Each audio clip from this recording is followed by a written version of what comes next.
We remain steadfast in our commitment in delivering local news that matters, stories that inspire, enriching the lives of Filipinos in the Philippines and across the globe. This is your GMA Regional TV.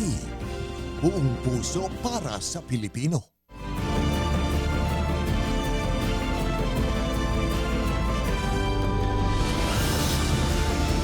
Ito ang GMA Regional TV 1 North Central Luzon. Masantos siyang aram na imbag amale mayap agat panapon kapuso. Narito na ang 1 North Central Luzon. Hatid namin ang mga pinakamalalaki at pinakauling balita sa Hilaga at Gitnang Luzon. Live mula rito sa GMA Dagupan Station, ako po si Chris Zuniga. Piniling magsara ng ilang rice retailer sa Mangaldan, Pangasinan sa unang araw ng implementasyon ng price ceiling sa bigas. May ulat si Claire Lacanilaw. Makikita sa pamilihang bayan ng Mangaldan, Pangasinan ang mga nakasarang pwesto ng bigasan. Karamihan sa mga rice retailer, mas piniling hindi muna magbukas dahil sa ipinatupad na price ceiling o price cap sa bigas. Mandato ng Pangulo na ipatupad ang 41 pesos sa kada kilo ng regular milled rice at 45 pesos naman sa well-milled rice. Isa si Ricardo Fernandez sa ilang rice retailer na nagsara kahapon. Hirap daw siyang ibaba ang presyo ng kanilang panindang bigas. Hindi, talagang magsara kami wala kaming paninda na. Ito lang ang malagkit, ang natira. Ngayon, nagpapalit na kami ng presyo. May panibagong binaba, pero 1,120 ang punan. Binibigyan namin ng 1,140. Tapos siyempre, nahanap nila yung 40 yun, wala. Ang ilang mamimili, walang nakitang mas murang bigas kaya napilitang bumili ng imported na bigas. Nagulat ako, syempre kahit sino naman magugulat sa presyo. Ngayon, sabi ko paano ba yan? Syempre nasa budget din ng kaya sabi ko, ay paano ba to na masira ang budget ko dahil dyan. Ayon sa Department of Agriculture Region 1, nagtalaga na sila ng Bantay Presyo Task Force sa iba't ibang lugar sa rehiyon para sa mas mahigpit na monitoring sa ipinatutupad na price ceiling sa bigas. As of yesterday, nag-deploy na yung ating Bantay Presyo Task Force ng Region 1 composed of the Department of Agriculture and the DTI and DILG. So, nag-monitor sa buong region and may nag-comply, meron naman yung hindi pa nagko-comply. So, yung ating task force ay inexplain sa kanila. Kasama si Henry Duminsil, Claire Lacanilaw, 1 North Central Luzon.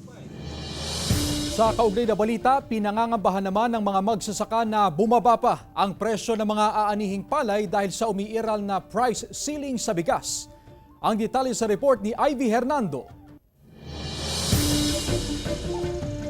Nangangamba ang ilang magsasaka sa Pangasinan na bilhin sa mababang presyo ang kanilang palay kasabay ng ipinatutupad na price cap sa bigas. Ayon sa ilang magsasaka, hindi akma ang mababang presyo sa taas ng presyo ng pataba. Pero kawawa din yung mga magsasaka.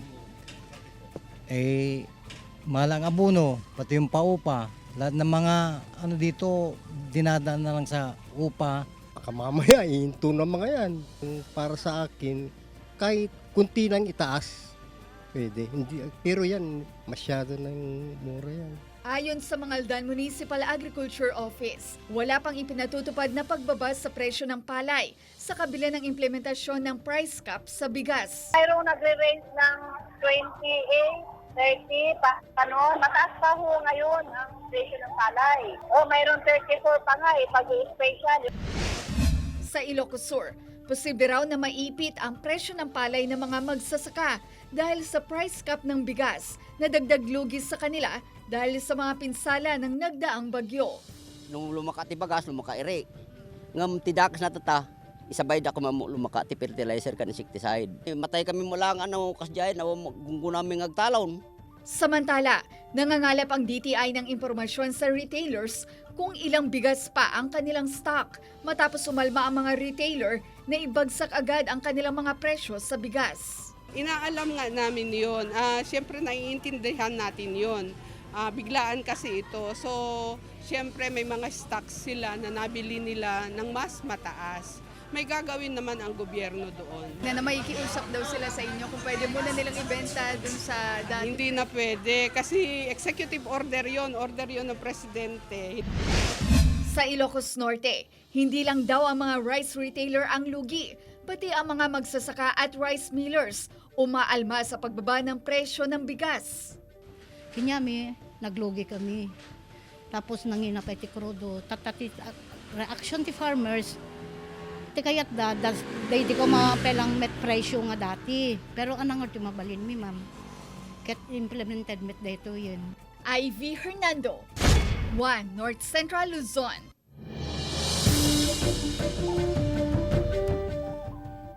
Sa Dagupan City, patay ang 20 anyos na estudyante matapos daw bugbugin ng mga hindi pa nakikilalang sospek. Nakatutok si Russell Simorio. Patay ang 20 anyo sa si Ronald Pescador, residente ng Barangay Mayombo, Dagupan City, matapos manong bugbugin ng mga hindi pa nakikilalang suspect. Kwento ng ina ng biktima, gabi ng August 26 nang magpaalam ang biktima na dumalo sa birthday party ng kaibigan sakay ng motorsiklo. Kanya, uwi ka na anak, dahan-dahan ka lang at madulas ang kalsada, sabi ko. Opo, mapauwi na ako ma, hindi naman ako nakainom, sabi niya. Around 11. Bigla pang may tumawag sa akin, ate-ate yung anak niyo po nandun sa sabi niya. May mga sugat sa ulo at katawan ng biktima nang datna ng kanyang pamilya. Dinala siya sa ospital kung saan nanatili siya ng mahigit 1 linggo bago siya pumanaw nitong September 4. Ayon sa Dagupan City Police, unang inireport sa kanila na naaksidente ang biktima. Pero lumalabas sa inisyal na pagsisiyasat ng pulisya na nasawi ang biktima sa pambubugbog. Wala ring nakitang mga gasgas ang kanyang motorsiklo. Puntahan nyo nga, magkandak kayo ng investigation. Ako, yan, binugbog ng 3 kalalakihan yan. Yun ang lumalabas sa aming investigasyon. At kilala na namin. Mabait siyang bata sir, kahit saan po kayo magtanong dito sa PNR. Sana sir, lumitaw na siya sir, kung sino man siya, makonsensya siya at sumuko na siya sir, para alang-alang sa anak ko. Third-year criminology student si Ronald at matayog daw ang pangarap niya sa buhay. Nananawagan ng hustisya ang mga kaanak ng biktima. Parang hindi namin kaya na wala siya, tapos ganun ang ginawa nila sa kapatid ko. Tapos yung sa may gawa po sa kapatid ko, sana lumabas ka na kasi wala namang ginagawang masama yung kapatid ko. Kasama si Ron Alister Tañedo, Russell Simorio, One North Central Luzon. Nalunod sa hanggang tuhod na baha sa kanilang bakuran ang 66 anyos na babae sa Binmalay, Pangasinan. Narito ang report. Nasawi ang 66 na taong gulang na babae matapos malunod sa baha sa kanilang bakuran sa Barangay Baybay Polong, Binmalay, Pangasinan. Ayon sa pulisya, magsasalok lamang daw ng tubig ang biktima sa poso ng aksidenteng madulas at matumba sa baha na hanggang tuhod ang lalim. May bali ang isang paa ng biktima at posibleng nahirapan na rin daw siyang tumayo o umahon. Wala ring ibang tao sa lugar nang mangyari ang insidente. Siya, sa ring fracture sa right foot, ma'am, papilay-pilay. Kaya doon na siguro, ma'am, hindi na siya nakaano doon. Binawian ng buhay matapos tangayin ng rumaragasang ilog sa kasagsagan ng search and rescue operation sa Sitio Daeng, Barangay Halog East, Tubao, La Union, si Coast Guard Petty Officer 3rd Class Ponciano de la Cruz Nesperos. Miyembro si Nesperos ng Special Operations Group Northwestern Luzon na rumisponde sa drowning incident sa Sitio Daeng sa gitna ng masamang panahon. Nagbigay na rin ng pagpupugay ang La Union Provincial Government sa kabayanihan ni Nesperos. Sinusubukan ng GMA Regional TV 1 North Central Luzon na makuhanan ng pahayag ang kaanak ng biktima. Joan Punsoy, 1 North Central Luzon.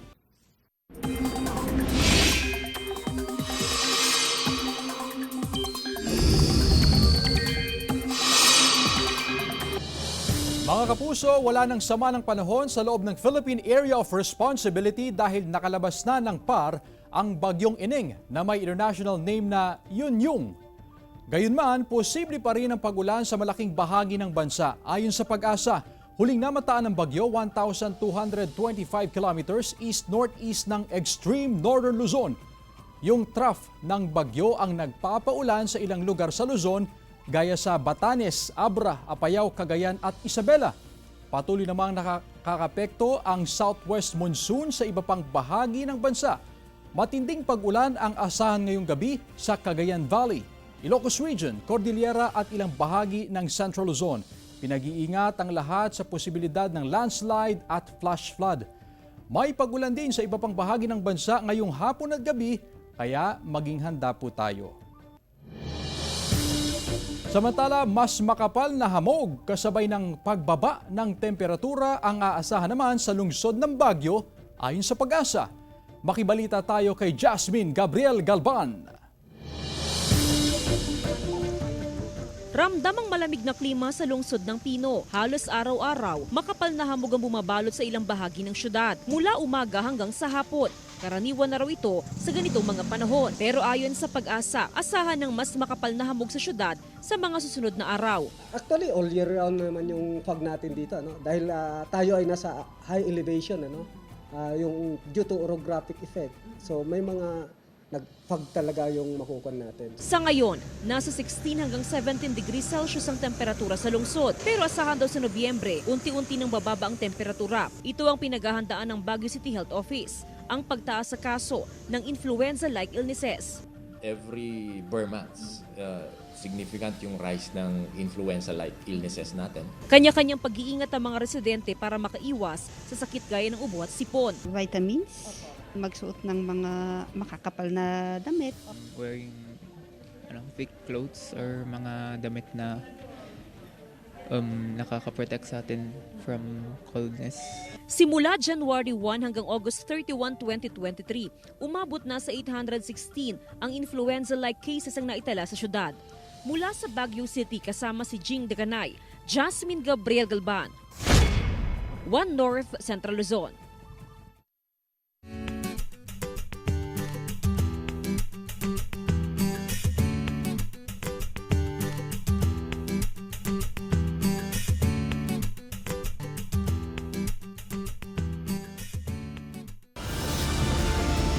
Ito ang GMA Regional TV 1 North Central Luzon.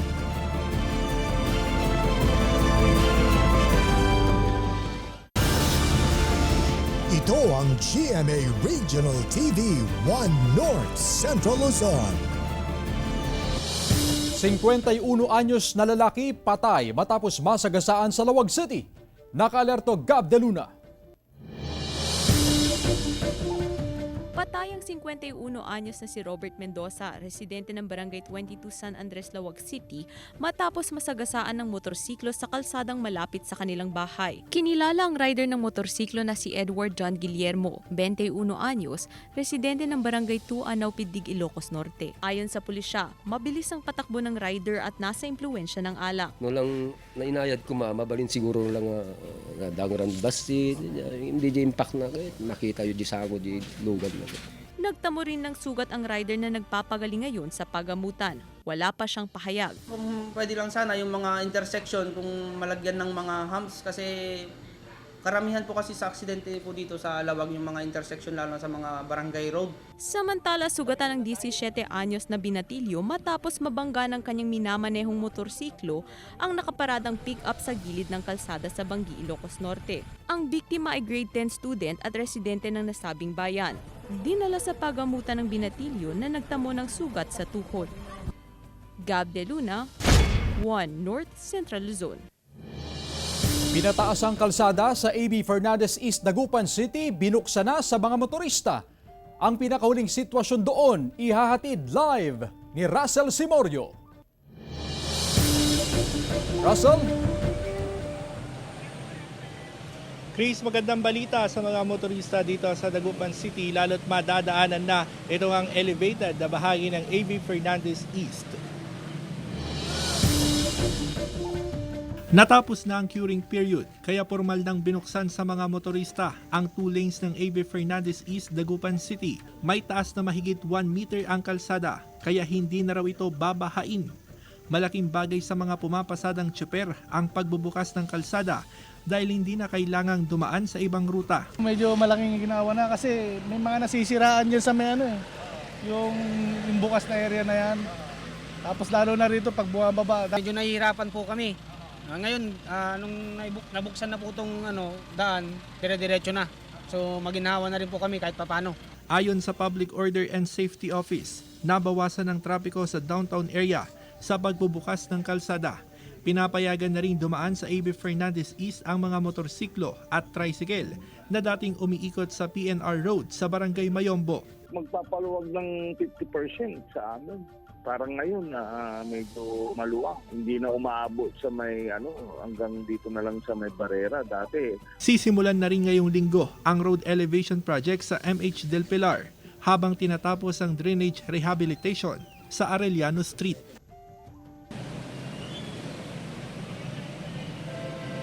Chris, kadalasan nangyayari yung pagbigat ng daloy ng trapiko sa mga kakalsadahan dito sa Dagupan City sa rush hour. Sa pagitan yan ng alas 7 ng umaga hanggang alas 10 ng umaga at alas 4 ng hapon hanggang alas 7 naman ng gabi. Pero sa live natin na pagtutok sa mga oras na ito, banayad pa naman itong ang daloy ng trapiko dito sa MH Del Pilar. Pero ayon sa Public Order and Safety Office, inanunsyo na ng City Government of Dagupan na may pasok na sa lahat ng antas bukas, kahit inaasahan nila yung pagdami naman ng volume ng mga sasakyan.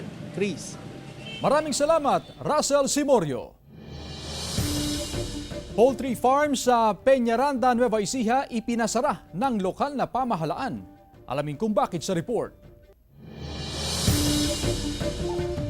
Sa mga kuhang larawang ito, makikita ang sandamakmak na langaw sa loob at labas ng isang poultry farm sa Barangay Las Piñas, Peñaranda, Nueva Ecija. Kuha ang mga larawan sa magkakasunod na inspeksyon sa isa sa mga mahigit 40 poultry farm sa bayan. Dahil sa paglabag sa sanitasyon, sinuspindi ang operasyon ng poultry farm sa loob ng 45 araw. Pero sinisigurado po namin na mas hinigpitan po namin yung ordinansa na ibinigay po namin yung sa mga poultry owner para mas maging responsable sila sa pag-aalaga.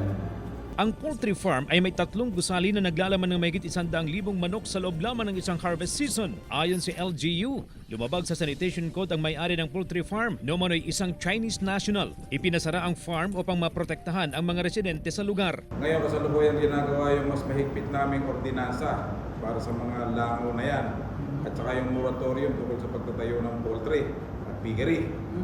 Masyado na kasing naapektuhan yung aming mga mamamayan. Nagsagawa ng public hearing ang LGU sa mga poultry farm owners sa bayan para higpitan ang panuntunan sa pag-aalaga ng manok. Paalala ng LGU sa mga poultry farm owner na sumunod sa mga ipinatutupad na batas para maiwasang maipasara ang kanilang negosyo. Wala pang pahayag ang may-ari at farm manager ng ipinasarang poultry farm. Na kami, ang LGU ay hindi nyo kami kalaban, kayong mga negosyante ng poultry at piggery. Ang hinihiling lang namin sa iyo, nagninegosyo kayo, dapat sumunod kayo sa patakaran dito sa LGU. CJ Torida, 1 North Central Luzon. One lane passable na ang Rojas Bridge na nagdurugdong sa Vigan City at Bantay, Ilocos Sur. May report si Ivy Hernando. Muling binuksan ng DPWH ang isang linya ng Rojas Bridge na nagdudugtong sa Vigan City at Bantay, Ilocos Sur. Light vehicles at exit o palabas lamang ng Vigan ang pinapayagan dahil patuloy pang isinasaayos ang approach ng tulay. Siguro ma'am hanggang October ito, last week ng October kasi magkukongkreto pa tayo doon ma'am sa may kalsada niya ma'am. Ibinababa ang gabion basket sa ilalim ng approach ng tulay kung saan nilalagyan ng mga construction worker ng bato. Kaya nga umaasa ang DPWH sa patuloy na pagganda ng panahon upang manatili sa mababang level ang tubig ng ilog nang sa ganon ay mapadali ang pagsasaayos sa tulay. Gabion structure ang ipinalit ng DPWH na di hamak daw na mas matibay kapag malakas ang ragasan ng tubig. Nakatakda na rin gawing konkreto ang mga approach ng ibang tulay. Pero kinokompact pang maigi ma'am para stable siya sa yung base niya ma'am. Matatandaang napinsala ang mga tulay sa pananalasa ng bagyong Egay. Gumuho ang malalaking tipak ng bato na may kasamang putik sa bahagi ng Barangay Kilang at Barakbak ng Galimuyod, isang upland municipality ng Ilocos Sur. Agad nagsagawa ng clearing operations sa lugar. 50 meters yung kabuuan na affected na area yung last night. Although hindi po siya totally na naguhuan yung mismong 50 meters na yun. Passable na ang kalsada pero patuloy na nakamonitor ang autoridad sa mga posible pang pagguho. Nangyari ang landslide sa kasagsagan ng habagat na pinalakas ng Bagyong Hana. Pinag-aaralan na ng LGU ang paglalagay ng slope protection sa lugar. Kasama si Norman Raca, Ivy Hernando, 1 North Central Luzon. Karagdagang traffic safety officers ang ipinakalat sa mga paaralan sa Mangaldan, Pangasinan. Ang detalye sa report. Sa pagbabalik eskwela ng mga estudyante sa Mangaldan, Pangasinan, nagpakalat ng karagdagang traffic safety officers sa mga paaralan upang matiyak ang kaligtasan at seguridad ng mga estudyante. Sa bawat paaralan, may nakabantay na traffic safety officer sa pagpasok ng mga estudyante. Para sa mga 30 barangays na may eskwelahan po dito sa bayan ng Mangaldan, sila po yung tutulong at sa pagtawid at pag-uwi ng mga bata. Kaya isang napakalaking tulong yun sa aming opisina, lalong-lalo dito sa Public Order Safety Office. Okay lang naman po yung kasi para po sa mga safety din ng mga bata. O kasi minsan maraming sasakyan. Tiniyak ng Public Order and Safety Office ang maayos na koordinasyon sa mga paaralan upang maging maayos ang daloy ng trapiko, lalo na sa pagdagsa ng mga estudyante. Maigpit din na babantayan ng poso ang mga kalsada na malapit sa school zone. Ang solusyon, guminhawa yung napagkasunduhan kahapon dahil supposed to be ang gagawin sana namin na magkakaroon kami ng entrance and exit o gagawa ng rotonda, pero alinsunod doon sa napagkasunduan. Kasama si Ron Alister Taniedo, Claire Lacanilaw, 1 North Central Luzon. Agaw pansin naman ang bumisita sa isang paaralan sa Kawayan City sa Isabela ang tinaguriang Bamboo Cup. Suot ang kumikinang na green armor, hindi mo aakalaing gawa ito sa bamboo. Pati sa pagkilos, gayang-gaya niya ang isang robot. Tuloy ang mga estudyante at mga guro hindi magkamayaw sa pagpapapicture kay police superhero. Layon daw ni Bamboo Cup na ipakitang ligtas ang mga bata at mga mamamayan dahil sa patuloy na pagbabantay ng mga pulis sa syudad. Regular na mag-iikot sa mga paaralan si Bamboo Cup para mag-lecture tungkol sa kaligtasan, kapayapaan at anti-illegal drugs campaign.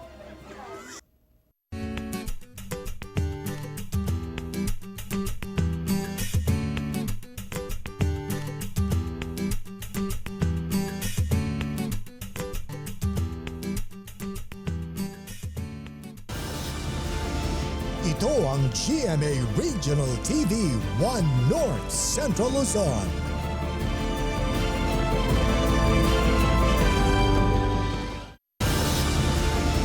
Ito ang GMA Regional TV 1 North Central Luzon. 75 barangay mula sa 11 bayan sa Pangasinan nakakaranas ng baha dahil sa epekto ng habagat at nagdaang bagyo. Tutukan sa report. As of 12 noon ngayong araw, 75 barangay mula sa 11 bayan, kabilang ang Dagupan City sa Pangasinan, ang nakararanas ng baha ayon sa Pangasinan Provincial Disaster Risk Reduction and Management Office. Nasa low-lying areas po siya, ma'am. Low-lying area siya or malapit sila sa river system. Pinaghahandaan ang pagbaba ng tubig mula sa upstream. Sa ngayon, bumaba na rin ang antas ng mga kailugan sa lalawigan. Sa Dagupan City, mas mataas na antas ng baha ang gumising sa mga residente sa barangay Pogo Chico. Kahit unti-unti nang bumubuti ang panahon, hindi na pumasada ang ilang tricycle driver dahil sa baha. Kakaunti rin umano ang pasahero dahil suspindido ang klase ng preschool hanggang senior high school. Maraming bahay pa dyan na nabaha. Kasi maraming pa rin tubig. Malaki po na perwisyo dahil puro alipungan na nga ang may paan ng mga tao dyan. Sa barangay Maluwod, hindi makabalik sa kanilang tahanan ng mga evacuee dahil nananatiling mataas ang tubig sa ilang bahagi ng barangay. O malalim, ni multi na nahulog na yung bata ko ay nakain naman na ng tubig po. Ayon sa City Disaster Risk Reduction and Management Office, baha rin sa barangay Pogo Grande, Poblacion Oeste at ilang bahagi ng Lucaw. Posible raw na magtagal pa ng 3 araw ang baha dahil sa pagbaba ng tubig mula kabundukan. Russell Simorio, One North Central Luzon. Pagdadala ng malaking halaga ng pera ng mga motorista kabilang sa sisitahin sa mga checkpoint ayon sa COMELEC. Narito ang report. Habang papalapit ang barangay at SK elections, asahan daw ang mas mahigpit na pagpapatupad ng COMELEC checkpoint ayon sa Pangasinan Police Provincial Office. Bukod sa iligal na pagdadala ng baril, kabilang din sa sisitahin ng mga pulis ang mga motoristang may dalang malaking halaga ng pera. Sisitahin umano ang motorista na may dalang malaking halaga ng pera na aabot sa mahigit ₱250,000. Kasama po namin dito sa committee neto, yun pong mga financial institutions natin tulad po ng AMLA. Kasama po natin ng Bangko Sentral, Department of Finance para po i-monitor naman yung movement ng pera. So kung may dala po kayong malaking halaga at makikita ng plain view, tatanungin po kayo kung saan nyo gagamitin yan.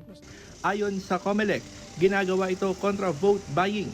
Pero hindi nito sakop ang mga motoristang bahagi ng kanilang trabaho ang pagdadala ng malaking halaga ng pera. Pero dapat may maipakitang Certificate of Employment at Company ID. At isa ito na hakbang ng COMELEC. We are trying our best na somehow ma-regulate yung mga ganito activities. Anong pangalan ito? Para masustain natin yung peacefulness ng Pangasinan, kaya mayroon pa rin yan. Establish pa rin yung mga border natin. Paalala ng otoridad sa mga motorista, magbaon ng mahabang pasensya sa biyahe dahil sa mga dadaan ng checkpoint. Kasama si Henry Domencil, Russell Simorio, One North Central Luzon. Tinaguri ang Christmas at Lantern Capital ng bansa muling nagningning dahil sa pagdami ng mga nagbebenta ng parol. Tunghayan sa report. Muling sumigla at nagningning ang tinaguriang Christmas at Lantern Capital of the Philippines, ang syudad ng San Fernando sa Pampanga. Pagpatak ng Burmans, nagsulputan na ang kabi-kabilaang pwesto ng nagbebenta ng lanterns sa kahabaan ng Jose Abad Santos Avenue. Meron naman bumibili kahit paano. Pero kapag nagano'n na yung kalahati na September, yung mabenta na.